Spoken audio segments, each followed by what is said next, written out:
Qu'est-ce qui est considéré un plus grand miracle? Avoir un enfant à l'âge de 100 ans, ou avoir 6 enfants à l'âge de 140. Pourtant, apparemment, 100 ans est plus important. Mais avant que je vous explique de quoi il s'agit, nous allons dire 2 chapitres de Tilim aujourd'hui. Le 100e et le 140e pour cette occasion. 100e Tilim. Mizmor le soy de yad doir vodor emunosoy. 140. Ach tzadikim yodu lishmecho yesh v'yeshorim esponecha. Donnons de la tzedaka. Vous êtes bienvenus de donner $100 ou 100 euros, sans ce que vous voulez. Je vais mettre un billet dans la boîte et revenons à la question. Je suppose que vous avez bien deviné de quoi il parle des 100 ans. Avram Avinu. Nous avons étudié qu'Avram Avinu a eu la promesse de Dieu après avoir changé son nom d'Avram à Avraham, Sarai à Sarah. Ils ont eu l'enfant. Comme il est dit dans la paracha, V'Hashem pokat es Sarah.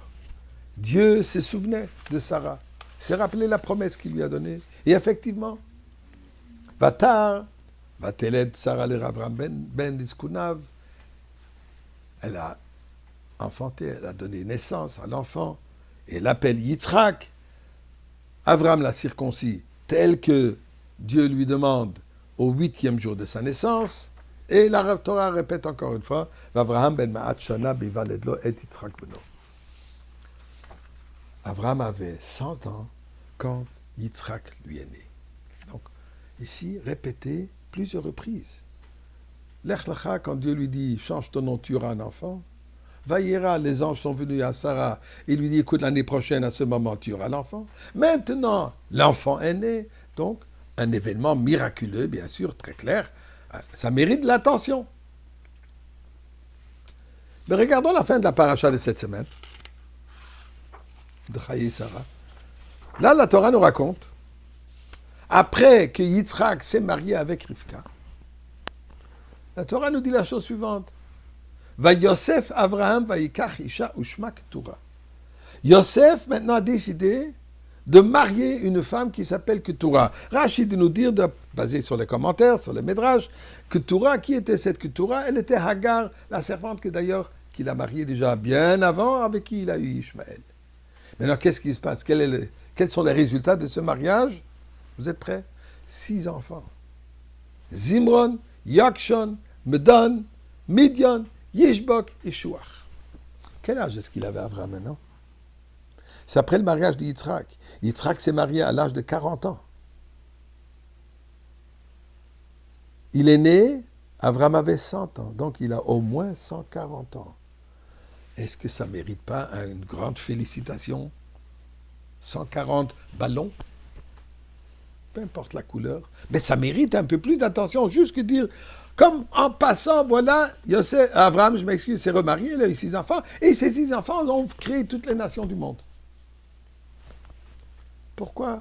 Presque inaperçu. La naissance d'un fils, d'Yitzhak, à l'âge de 100 ans, ça prend des pages et des pages, des psukim et des psukim. C'est si presque rien. Alors le Rebbe nous explique la fois suivante. Un pasouk. Quand Yitzhak est né, Sarah dit, Vatomer Sarah tzchok asali Elokim. Dieu m'a rendue joyeuse. Kol hashomeya yitzhakli. Tous ceux qui vont entendre seront heureux pour moi. Rashi nous dit, c'est quoi cette grande joie?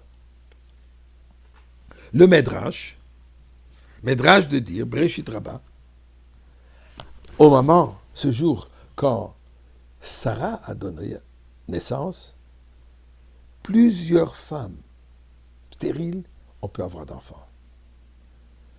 Plusieurs malades ont été guéris en ce jour. Maintes prières ont été exaucées ce jour. Et Rashi continue, Srok baolam, haya baolam. Il y a eu beaucoup de joie.